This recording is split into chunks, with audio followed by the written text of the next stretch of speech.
요즘에는 인공지능으로 회사에 입사하기 전 하는 면접을 본다, 그런 이야기를 듣게 되었는데요. 그래서 그 면접을 할 때에 그 사람, 그 면접자의 눈동자, 그리고 표정, 그리고 목소리의 톤까지도 이 AI가 다 본다고 합니다. 그래서 이 사람이 정말 믿을 만한 사람인지, 정말 실력이 있는 사람인지 그것들을 보고 가려낸다고 하는 거예요. 오늘 말씀은 하나님께서 모세에게 면접을 보면서 자기소개를 하는 것 같습니다. 하나님께서 모세를 면접 보는 게 아니고요. 하나님께서 모세 앞에 가서 자기소개를 하면서 마치 이 면접을 받는 것처럼 하나님께서 나오고 계시다라고 하는 것이죠. 하나님은 모세에게 하나님을 향한 믿음을 심어주기 위해서, 믿음을 심어주고 하나님의 뜻에 따라 모세로 하여금 나오도록 하기 위하여서 지금 이와 같은 모습 가운데 있는 것을 우리는 볼 수가 있습니다. 모세를 계속해서 설득하시는 이 말씀을 통하여서 우리의 믿음이 더하여지기를 간절히 소원합니다. 지난주 하나님께서 사라지지 않는 불꽃 가운데에 모세를 부르시는 장면을 우리는 보았습니다. 이제 이렇게 부르신 하나님께서 그를 보내시고 계시죠. 모세에게 사명을 주시는 것입니다. 모세로 하여금 너희 백성 이스라엘 민족에게 가서 그들을 애굽에서 출애굽하도록 하여라. 그리고 내가 약속하는 땅으로 데리고 가도록 하여라 라고 지금 이루고 있는 것을 우리는 볼 수가 있죠. 하나님은 모세를 총 몇 번 설득하시냐면요, 5번을 설득하십니다. 와, 진짜 하나님께서 설득력이 떨어지시는 걸까요? 아니면 모세의 고집이 센 걸까요? 그때마다 이 모세는 번번이 거부하고 있는 것들을 볼 수가 있는데요. 오늘은 그것 가운데에서 첫 번째와 두 번째 거부하는 것을 우리는 볼 수가 있습니다. 이제 가라 하시는 하나님의 말씀에 모세의 첫 번째 반응은 이렇습니다. 내가 누구이기에 모세에게, 내가 누구이기에 바로에게 가며 이스라엘 자손을 애굽에서 인도하여 내리까?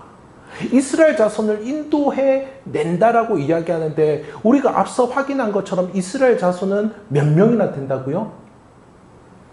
300명이요? 아니요, 300만 명입니다. 300만 명을 인도한다고 하고요. 그리고 애굽에 있지 않습니까? 애굽은 그 당시에 군사력으로는 최고의 나라입니다. 군사력으로. 그런데 그곳 가운데서 이 사람들을 데리고 나온다고요? 그리고 한번 생각해 보십시오. 데리고 나왔습니다. 그 다음에 어떻게 해야 되겠습니까? 먹이고 입히고 재워야 하지 않겠습니까? 이게 모세가 가능하겠습니까? 광야에서 이 양 수십 마리 치는 것과는 비교가 되지 않는 일이다라고 하는 것이죠. 그리고 모세는 애굽에 있을 때 어땠습니까? 자신과 동족이었던 두 사람, 히브리 사람 두 사람이 싸우는 데 가서 싸움을 말리지요. 그리고 시시비비를 가려주려고 합니다. 그런데 이 사람들이 어떻게 했습니까? 너가 누구이기에, 너가 누군데 우리의 재판관이 되려고 하느냐? 라고 이야기하면서 모세를 인정하지 않는 그런 모습을 볼 수 있었습니다. 그는 그 싸우는 것을 제대로 말리지 못한 것이죠. 그러면 300만 명이나 데리고 나온다라고 하면 그것 가운데 시시비비를 가려야 할 일들은 얼마나 많겠습니까? 무엇보다도 이제 그의 나이는 80세나 되었다라고 하는 것이죠. 누구이기에, 도대체 내가 누구이기에 나를 통해서 이 일을 하려고 하십니까? 이 말이 절로 나올 수밖에 없지 않겠습니까? 하지만 하나님께서 설득을 하십니다. 12절에서 이렇게 말씀하시죠. 하나님이 이르시되 내가 반드시 너와 함께 있으리라. 내가 그 백성을 애굽에서 인도하여 낸 후에 너희가 이 산에서 하나님을 섬기리니 이것이 내가 너를 보낸 증거니라. 하나님께서 함께 하시겠다라고 말씀하고 있습니다. 우리는 이 본문을 읽을 때에 함께 하시겠다라는 이 말을 들으면 어떻습니까? 우리는 가슴이 벅차오릅니다. 모든 것을 다 아시고 모든 능력이 되신 그 하나님이 함께 하시면은 정말 모든 것이 가능할 것 같습니다. 그래서 우리는 함께 하신다 이 말을 들을 때에 우리의 심령 가운데는 힘이 불긋불긋 솟아오고 할렐루야를 외치게 되겠죠. 그러나 생각해 보십시오. 모세 나이 40세에 하나님께 쓰임 받을 것을 기대했었습니다. 하나님께서 자신의 백성들을 약속의 땅으로 인도하여 주실 것이다 라는 것을 믿었던 모세였습니다. 그러나 그는 어떠했습니까? 쓰임받지 못하였고요. 인도하지 못하였습니다. 백성을 데리고 나오지 못하였지요. 그리고 40년이라는 세월이 흐른 겁니다. 내가 반드시 너와 함께 하겠다. 이 말씀을 믿지 못하는 이 모세를 하나님은 아셨다라고 하는 것이죠.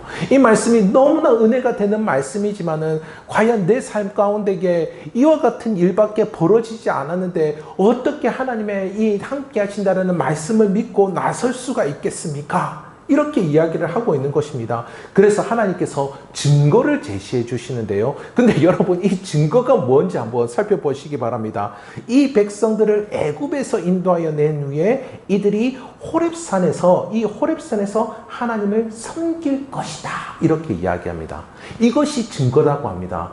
너가 이 백성을 인도하여서 하나님의 산 호렙에서 이들이 하나님을 섬기고 예배할 것이다. 이것이 증거가 될 것이다 라고 그렇게 이야기를 하고 있습니다. 여러분, 좀 이상하지 않습니까? 그렇죠? 눈치채시겠죠? 증거라고 한다면은 이미 벌어진 일을 알려줘야 되지 않겠습니까? 이미 내 업적이 이와 같이 탁월하고 그 이스라엘 백성을 이렇게 좋은 데로 이끌어줬다. 이런 증거를 제시해줘야 되지 않겠습니까? 또 뿐만 아니라 증거를 제시한다라고 하면은 바로 눈앞에 보여지는 어떤 것들을 다 제시해줘야 하지 않겠습니까? 이 이스라엘 백성 중에 유력한 자를 모아서 몇십 명이라도 하나님께서 데리고 나와서 모세와 함께 으쌰 해가지고 데리고 나가는 그런 일들이 일어나야 되지 않겠습니까? 자, 여기 있다, 봐라, 이렇게 증거를 제시해줘야 되지 않겠습니까? 그런데 지금 이 증거는 뭐라고요? 너가 일을 다 행하고 나서 너가 백성들을 다 데리고 나와서 그들이 하나님을 예배하면 그게 증거일 거다. 그렇게 얘기하고 있다라고 하는 것이죠. 미래의 일들을 말씀하고 있습니다. 4장에 가서 보면요, 이 하나님께서 모세에게 확실한 증거를 몇 가지 보여주고 있는 것을 볼 수 있습니다. 근데 지금 이 3장에서는 증거를 보여주지 않아요. 근데 4장에서 증거는 뭐냐면요, 하나님께서 네가 가지고 있는 그 지팡이 한번 던져봐. 이렇게 딱 이야기하면 지팡이가 어떻게 됩니까? 뱀으로 변해요. 뱀의 그 꼬리를 딱 잡아봐. 그러면 그 뱀의 꼬리를 딱 잡으면 어떻게 됩니까? 다시 지팡이로 됩니다. 야, 너가 가지고 있는 그 손 옷깃에 한번 넣어봐. 옷깃에 싹 넣어서 꺼내면 어떻게 된다고요? 나병에 걸리는데 그거 한 번 더 넣어봐. 이러면 또 한 번 더 넣으면은 어때요? 이 나병이 싹 낫게 된다라는 거죠. 너 나일강 물을 퍼가지고 바닥에 한번 던져봐. 그러면 그 나일강 물이 피로 쫙 변하게 되는 그런 모습을 보여주시거든요. 그런데 지금 여기서 처음 설득하실 때는 즉각 눈앞에 보이는 증거를 보여주시지 않는다라고 하는 거죠. 하나님께서 왜 그렇게 하셨을까요? 왜 그렇게? 하나님은 모세에게 믿음을 심어주기 원하셨기 때문입니다. 믿음 주기를 원하셨기 때문입니다. 지금 이렇게 지금 이 일들은 너의 힘과 너의 능력으로 하는 것이 아니고 나를 믿음으로 할 수 있는 일이다 라고 하여서 그 믿음을 심어주기 위하여서 믿음으로 감당하도록 하신 것입니다. 그런데요, 또 여기서 생각해 볼 것이 있습니다. 이들을 데리고 나와서 하나님을 섬길 것이다, 그렇게 말씀하지 않았습니까? 앞서 본 것처럼 이들을 데리고 나오면 어떻게 된다고요? 이들을 데리고 나오려면요, 이들을 먹여 살릴 만한 행정력이 있어야 돼요. 그렇죠? 지도자라면은 이들을 먹이 살 만한 행정력이 있어야 되지 않습니까? 또 이들을 평화롭게 다스릴 만한 사법권이 있어야 됩니다. 탁월한 사법권이 있어야지만이 지도자로서 이들을 잘 이끌어 가는 것이죠. 우리 모세 어떤 사람입니까? 배운 사람 아닙니까? 모세, 애굽에서 최고의 학문을 배우고 왕자로 커왔던 모세 아닙니까? 그런데 증거의 내용이라는 것이 먹고 사는 문제와는 완전히 동떨어져 있는 문제. 하나님을 섬기는 것이 증거라고 이야기하고 있고 미래에 일어날 일들을 증거라고 이야기하고 있는 그 말을 들을 때에 이 모세의 생각은 어떤 생각이 들었을까요? 지금 하나님께서 이 말씀, 이 무슨 말씀이겠습니까? 이것들은요, 하나님께서 이 모든 것들을 주관하고 행하실 것이다 라고 하는 것을 말씀해 주는 것입니다. 이들을 공의롭게 다스리고 이들이 먹여 살릴 만한 그러한 행정력을 가져다 주고 심지어 먹일 만한 그 식량까지도 주겠다라고 하시는 하나님의 주권적인 역사가 함께한다라고 하는 그 사실을 믿으라라고 하는 것이죠. 하나님은 모세에게 하나님을 향한 전적인 믿음을 가질 것에 대한 이야기를 하고 계시다라고 하는 것입니다. 하나님께서 이스라엘 백성들을 구원하실 일을 모세가 할 수 없지 않습니까? 믿음이 아니면 할 수가 없는 일인 것입니다. 하나님께서 8절에 보면요, 이렇게 말씀하셨거든요. 이전의 말씀입니다. 내가 내려가서 그들을 애굽인의 손에서 건져내고 그들을 그 땅에서 인도하여. 하나님께서 이 일들을 행하시겠다라고 그렇게 말씀하셨거든요. 그런데 뒤이어 10절에 보면요, 이제 내가 너를 보내어서 이 일을 하겠다 말씀하고 있습니다. 모세로 하여금 믿음으로 따라오도록 하신 것이죠. 하나님께서 주관하고 다스리고 있으니 너는 따라오라, 그 이야기를 하고 있는 것입니다. 믿음으로 그리하라 라고 말씀하고 있는 것입니다. 그래서 하나님은 독특하게도 앞으로 벌어질 일을 증거로 삼고 있습니다. 하나님을 섬길 일을 증거로 삼고 있다라고 하는 것이죠. 하나님을 섬기게 될 일이 마치 오늘 벌어질 일처럼 그렇게 믿음으로 행할 것에 대해서 지금 명하고 계시는 것입니다. 하지만 여러분, 모세의 머릿속에는 어떤 생각이 떠올랐겠습니까? 백성들에게 거부당할 생각밖에 떠오르지 않은 겁니다. 이전에도 이 자신의 동족 이스라엘 사람들에게 찾아갔을 때 너가 무슨 우리 재판관이라도 되느냐라고 하면서 모세를 거부하지 않았습니까? 또다시 모세가 가게 된다면은 자기의 동족들에게 버림을 받고 멸시를 당하게 되지 않을까, 모세는 그 마음부터 앞섰던 것이죠. 그래서 하나님께서 또다시 묻고 있는 것을 볼 수가 있는데요. 13절의 말씀입니다. 모세가 하나님께 아뢰되 내가 이스라엘 자손에게 가서 이르기를 너희의 조상의 하나님이 나를 너에게 보내셨다 하면 그들이 내게 묻기를 그의 이름이 무엇이냐 하리니 내가 무엇이라고 그들에게 말하리까. 지금 모세는 예상 질문을 추측했습니다. 과연 우리 동족들이 무슨 질문을 할까? 역시 모세는 배운 사람이죠. 예상 문제를 딱 내놓고 있는 사람입니다. 그런데 웬걸요, 이 예상 질문을 그는 떠올렸지만은 그것 가운데에 답변을 찾을 수가 없는 거예요. 그도 뭐라고 답변해야 될지 모르고 있는 것입니다. 당대 이 대부분의 나라는요, 이 한 민족이 한 나라를 이루고 있었고요. 한 민족, 한 나라, 그리고 그것 가운데에 신들이 있었습니다. 신들이 있었다라는 거예요. 그 민족들, 그들마다의 신들이 있었는데요. 그래서 우리가 이렇게 성경에 보면요, 우상의 이름들이 쭉 나오지 않습니까? 바알, 아스다롯, 그모스, 몰록, 이런 것들은 다 무엇이냐면요, 바람, 곰, 또 다산, 이런 것들을 상징하는 것들이었습니다. 이 당시 이스라엘 백성들은 역시 마찬가지였습니다.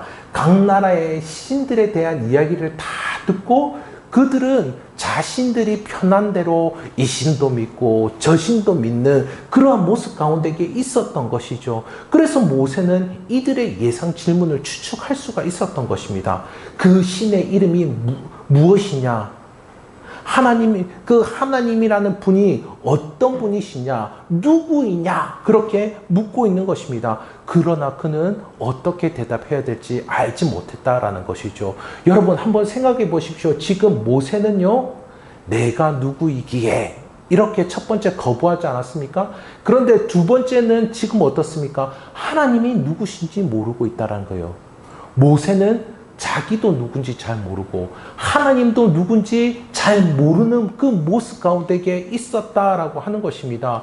그는 젊은 시절에는요, 하나님을 아는 지식과 그리고 하나님에 대한 지식과 그리고 하나님을 향한 열심이 어느 정도 있었습니다. 그 정도로 밖에는 믿음을 표현하고 있지 못했다라는 것이죠. 그 외에는 철저히 체념하고 살았던 모세였습니다. 하나님, 여러분 어떻습니까? 하나님이 어떤 분이신지 하나님을 믿을 수 있지 않겠습니까? 하나님이 어떤 분이신지 제대로 알고 경험해야지만이 하나님을 믿고 의지할 수 있지 않겠습니까? 그래서 하나님은 모세에게 자신을 알려주십니다. 모세에게 믿음을 더하여 주시고자 하시는 하나님을 볼 수가 있는데요. 14절입니다. 하나님이 모세에게 이르시되 나는 스스로 있는 자이니라. 또 이르시되 너는 이스라엘 자손에게 이같이 이르기를 스스로 있는 자가 나를 너희에게 보내셨다 하라. 말씀하고 있습니다. 나는 스스로 있는 자이니라. 이것을요, 영어로 해석해 보면은 원문과 구조가 똑같이 드러나는 것을 볼 수가 있는데요. 영어로 번역이 이렇게 되어 있습니다. I am who I am. 이렇게 번역하는 영어 성경도 있고요. 또 이렇게 번역하는 영어 성경도 있습니다. I am that I am. 예, 우리 첸서 어린이 알겠죠? I am who I am. I am that I am. 나는 있는 자다. 나는 있을 곳에 있는 자다. 이 정도로 우리말로 직역할 수 있을 것입니다. 하나님께서 이렇게 말씀하시는 것입니다. 나는 있는 자요. 나는 있을 자요. 나는 모든 장소와 모든 경우에 그곳에 있는 자다. 모든 것과 모든 환경과 모든 사건의 주관자로 나는 언제나 있는 자이다. 내가 없는 곳, 내가 없는 경우, 내가 없는 영역, 내가 없는 결정, 이런 것은 없다. 이런 뜻입니다. 하나님이 다스리지 않는 영역이 없으며 하나님의 허락이 없이는 그 어떤 일들도 일어나지 않는다. 하나님이 관계하지 않는 그 어떤 것도 이 세상에 없다. 이것입니다. 나는 언제 어디에나 있으며 간섭하고 통치한다라는 것이죠.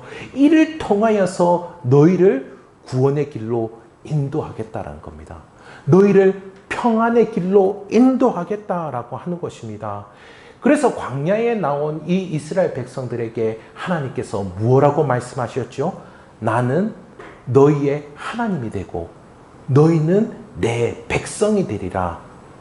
나는 너희에게 있으며 나는 너의 길에 있으며 나는 너희의 운명에 있는 하나님이다. 이렇게 말씀하시는 것입니다.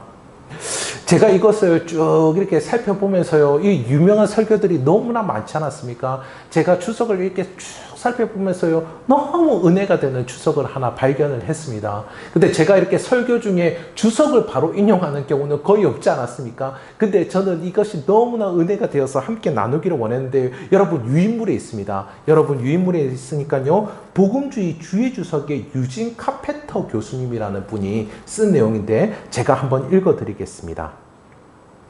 나는 너와 내 백성을 위해 내가 약속한 모든 것을 이루기 위해 필요한 모든 것이 될 것이다.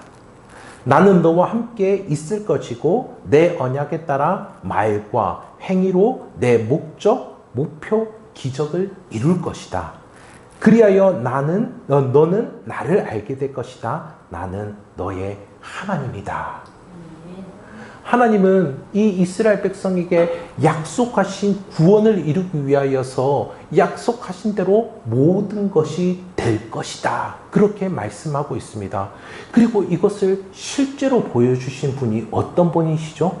구원하기 위하여서 모든 것이 되신 그 하나님이 어떤 분이시죠? 바로 우리 주 예수 그리스도이십니다. 요한복음에 보면요, 이것과 똑같은 표현이 나옵니다. I am과 똑같은 표현이 나오는데요. 헬라어에서는 이것을 에고 에이미, 에고 나는 에이미이다. 나는 무엇이다. 이 표현이 많이 나오는데요. 예수님이 이렇게 이야기하지 않았습니까? 나는 생명의 떡이다. 나는 이 어두운 이 세상의 빛이다. 나는 너희가 어디로 들어가고 나올지를 주관하는 양의 문이다. 나는 너희가 어디로 가든지 함께하는 선한 목자이다. 나는 너희를 반드시 살릴 것이며 영원한 생명을 주겠다. 나는 부활이요 생명이다. 나는 너의 인생길 가운데 함께하겠다. 나는 길이요 진리요 생명이다. 나는 너를 풍성하게 하겠다. 나는 참 포도나무이다. 이렇게 우리 주님께서 말씀하지 않으셨습니까?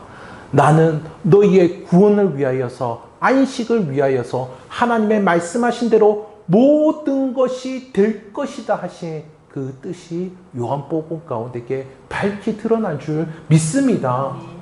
자기 백성을 위해서 언제 어디서나 있으신 하나님의 모습이 예수님 안에서 이렇게 나타났습니다. 우리의 영원한 만족, 우리의 영원한 생명, 진리와 함께 복된 인도를 받을 수 있도록 우리 주님께서 이 땅 가운데 오셨습니다. 우리가 이 은혜 가운데에 함께하고 있는 줄 믿습니다. 그렇다면요, 하나님께서 행하신 가장 놀랍고 가장 복된 일은 무엇이겠습니까? 가장 놀랍고 가장 복된 일, 우리 주님께서 오셔서 행하신 그 가장 복된 일은 무엇이겠습니까? 복음이죠. 십자가 아니겠습니까? 그리고 부활의 역사가 아니겠습니까? 십자가와 그 부활의 역사 가운데에 함께 하신 분이 아니겠습니까? 예, 지금 새로 오신 분들이 오셔서 처음부터 다시 예, 알겠습니다. 예, 짓궂은 이야기하면 안 되는데 커플티 입고 오셔가지고 또 예, 알겠습니다. 예. 지금부터 또 그러면 또 은혜되게 또 설교를 해야 됩니다. 다시 지금부터 또 은혜 받도록 또 설교를 해야 됩니다. 나는 아까 또 다 까먹었네. 그러면 여기서부터 하겠습니다. 나는 생명의 떡이다. 나는 부활이요 생명이다. 나는 길이요 진리요 생명이다. 나는 참 포도나무이다. 나는 어두운 이 세상 가운데 세상의 빛이다. 나는 선한 목자이며 너의 출입을 지키는 양의 문이다 하신 그분께서 하신 놀라운 역사가 무엇입니까? 십자가의 사랑 아니겠습니까? 그리고 그것 가운데 나타난 부활의 능력이 아니겠습니까? 우리 주님께서 우리를 위하여서 모든 것이 될 것이다 라고 하시는 그것이 놀랍게 드러난 현장이 바로 십자가와 부활의 현장이 아니겠습니까? 우리의 죄를 모두 다 탕감하시고 우리를 의롭다 여겨주시는 그 놀라운 일, 우리를 하나님의 자녀 삼아주신 그 놀라운 일이 우리 주님을 통해서 드러난 것이죠. 여러분, 이렇게 의인이 되고 하나님의 자녀가 되면은 어떻게 살까요? 이것을 사도 바울이 너무나 잘 이야기해 줬죠. 로마서 1장 17절의 말씀입니다. 로마서 1장 17절의 말씀 이렇게 나오고 있습니다. 복음에는 하나님의 의가 나타나서 믿음으로 믿음에 이르게 하나니 기록된 바 오직 의인은 믿음으로 말미암아 살리라 함과 같으니라. 아멘. 우리를 자녀 삼아 주실 때 그 복음의 놀라운 일들로 말미암아 우리로 하여금 어떻게 살도록 하셨다라고요? 믿음으로 살도록 하셨답니다. 믿음으로. 우리 주님의 그 십자가 사랑과 부활의 영광은 우리로 하여금 어떻게 산다고요? 믿음으로 살도록 해주신다라고요. 모세에게 우리 주님께서 5번이나 거듭거듭 자신이 면접을 보시면서까지 모세야 나를 좀 믿었다오 이렇게 낮아진 모습으로 하나님께서 임하신 그 이유가 무엇입니까? 모세로 하여금 믿음으로 살도록 하셨다라고 하는 거죠. 우리의 마음을 받아내시면서 우리를 이끄시는 그 하나님께서 우리로 하여금 어떻게 산다고요? 믿음으로 산다고 그렇게 하셨지 않습니까? 하나님께서 우리에게 이스라엘 백성의 300만 명이나 되는 그 사람들을 이끌고 나오라고 우리를 부르시겠습니까? 모르겠습니다. 하나님께서 저에게 그렇게 맡겨주실지는 모르겠지만은요, 저는 제 삶에 작은 일도 감당하기 힘듭니다. 1,000원, 2,000원도 결정하지 못해서 마음속으로는 벌벌 떨고 있는 그런 사람입니다. 그런데 하나님께서 어떻게 하신다고요? 스스로 있으며 내가 너와 함께 있겠고 있을 것이며 내가 주관하지 않고 다스리는 그 어떤 것도 없다. 그렇게 말씀하고 계십니다. 우리에게 믿음을 찾으시고 믿음을 요구하시는 그 하나님 앞에 여러분 어떻게 서시겠습니까? 그렇다면 우리가 해야 될 일은 분명합니다. 우리에게 주신 이 믿음을 굳게 붙잡으실 수 있기를 간절히 소원합니다. 디모데후서 2장 13절의 말씀인데요. 제가 개역한 글 읽고 여러분이 새 번역을 읽어주시면 되겠습니다. 우리는 미쁨이 없을지라도 주는 항상 미쁘시니 자기를 부인하실 수 없으시리라. 우리는 시시하지 하더라도 그분은 언제나 시시하십니다. 그분은 자기를 부인할 수 없으시기 때문입니다. 아멘. 우리의 현실은 어떻죠? 우리의 부족함과 연약함을 확인할 때가 부지기수입니다. 모세처럼 체념하며 나도 내가 누군지 모르겠고 하나님도 어떤 분인지 모르겠다라며 답답함이 우리의 마음 한켠에 자리 잡고 있을 것입니다. 하지만요, 하나님은 분명 그곳 가운데도 함께 하실 줄 믿습니다. 그곳에서도 스스로 있으신 그 하나님께서 십자가의 은혜와 부활의 영광으로 우리의 삶을 구원과 안식으로 인도하여 주실 줄 믿습니다. 우리는 늘상 믿음이 좋고 늘상 믿음대로 살고 늘상 말씀을 지키며 살지 못하죠. 그렇게 살지 못합니다. 그러나 하나님은 사람처럼 이랬다 저랬다 하지 않으시고 우리가 읽은 이 말씀대로 신실하신 하나님이십니다. 하나님은 신실하지 못하실 수가 없는 분이십니다. 그분을 의지하실 수 있는 저와 여러분들이 되시기를 간절히 소원합니다.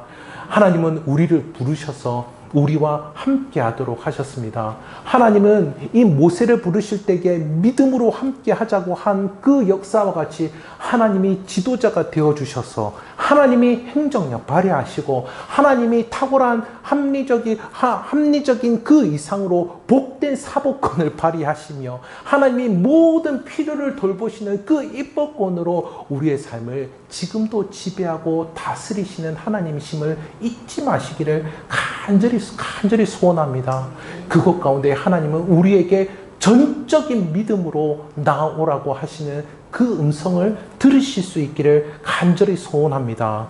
이와 같은 믿음을 통하여서 생명의 양식이 되시는 우리 주님, 세상의 빛이 되시는 우리 주님, 선한 목자가 되시는 우리 주님, 풍성한 그 참된 포도나무가 되시는 우리 주님과 함께 하시기를 간절히 소원합니다. 말씀은 이렇게 우리의 믿음을 격려하고 있습니다. 스스로 계시는 그 하나님을 찾으라 하십니다. 넘어진 곳에서 하나님께 구하라 하십니다. 인도하시고 이끄시는 하나님께 나아가라 하십니다. 여러분 기도하실 때 어떻게 기도하십니까? 내가 기도를 많이 했기 때문에 아까워서라도 기도해야 되겠다, 그런 생각은 저만 하죠. 이런 보상 심리가 발동할 때가 있습니다. 그러나 어떻습니까? 하나님께서 우리가 있는 곳 가운데에 지금도 있으시고 앞으로 있으실 줄 믿습니다. 그 어느 곳 가운데 개입하지 않는 곳이 단 한 곳도 없는 줄 믿습니다. 그리하기에 우리 주님께 기도로 나아가시는 저와 성도님들 되시기를 간절히 소원합니다. 말씀을 맺도록 하겠습니다. 지금 우리에게 필요한 것은 무엇이겠습니까? 지금 우리에게 필요한 것은 믿음 아니겠습니까, 여러분? 믿음 아니겠습니까? 많은 분들이 지금이 코로나 때보다 더 힘들다고 합니다. 제가 주중에도요, 중계충성교회에 집사님 한 분 만나서 여러 상황들을 이야기를 많이 들었습니다. 코로나 때보다 자신의 경제적인 형편도, 주변에 있는 여러 상황들도, 주변에 있는 교회들도 이렇게 돌아보면은 그때보다 더 힘들다고 합니다. 그때 교회에서 제일 많이 외쳤던 것이 무엇이냐면요, 코로나 때도 우리가 믿음으로 이겨냅시다. 하나님께서 그 길을 열어주시고 치유해 주시고 회복해 주실 것입니다. 우리 믿음으로 나아갑시다. 우리의 문제는 질병이 문제가 아니고 믿음 없음이 문제입니다. 그렇게 이야기했는데 하나님은 지금도 우리에게 믿음으로 살아갈 것을 요구하고 계시는 줄 믿습니다. 지금도 우리에게 필요한 것은 믿음입니다. 우리의 뜻대로 되지 않는 이 세상에서 우리에게 있어야 될 것은 무엇이겠습니까? 믿음입니다. 하나님의 뜻하심을 이루는 그 진리의 복된 역사로 살아가기 위해서 어떻게 해야 되겠습니까? 우리에게 필요한 것은 믿음입니다.